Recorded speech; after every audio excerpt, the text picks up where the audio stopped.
झंडा तमाम प्रकार के अपनी आवश्यकता अनुसार लोग बनाते हैं, लेकिन भारत का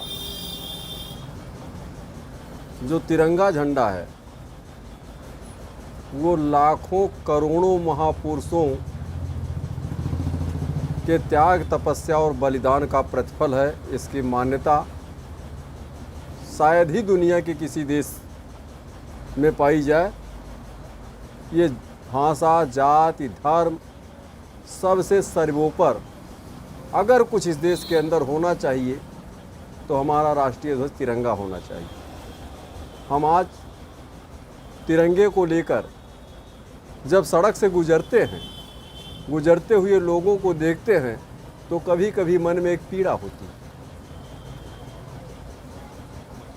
दुकानों पर तिरंगे बिक रहे हैं। तिरंगे का एक संवैधानिक अनुपात है, जितना चौड़ा होगा उससे डेढ़ा हमारा तिरंगा लंबा होगा। केसरिया, सफ़ेद और हरी जो पट्टिका है हमारे तिरंगे में, सबका बराबर का समावेश होगा और सफ़ेद पट्टी पर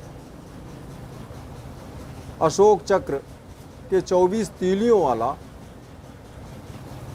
चक्र बना होगा। तिरंगा फहराया जाता है, राष्ट्रीय पर्व होते हैं, अपने अपने भी पर्व होते हैं लोगों के, लेकिन सारे सामाजिक, धार्मिक, सांस्कृतिक पर्वों से सर्वोपर अगर कुछ है तो भारत की भूमि पर दो पर्व है, गणतंत्र दिवस और स्वतंत्र दिवस। इसी दिन सार्वजनिक स्थलों पर, सरकारी कार्यालयों पर राष्ट्रीय झंडे का आरोहण किया जाता है।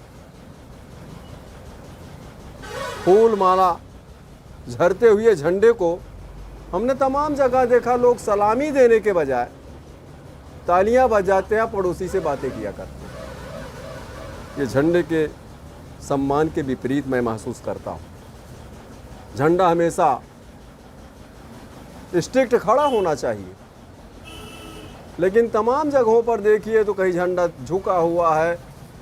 आज बच्चों में प्रचलन पैदा की जा रही, झंडे के बारे में जाने पहचाने, झंडे का सम्मान उनके दिलो दिमाग में छाए, ये अच्छी बात है, अच्छी पहल है। लेकिन अगर अधकचरा ज्ञान होगा, हमारा बच्चा झंडा लेके सड़क पर तो गुजर रहा है, लेकिन कहीं तिरछा है तो कहीं नीचे झंडा, ऊपर डंडी है, तो ये झंडे का अपमान भी है। भारत के झंडे का सम्मान करना भारत की भूमि पर पैदा हुए हर इंसान का प्रथम कर्तव्य है।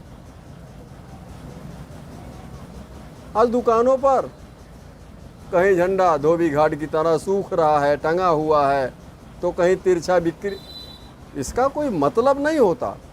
झंडे की एक अस्मिता होती है, एक पहचान होता है, एक सम्मान होता है।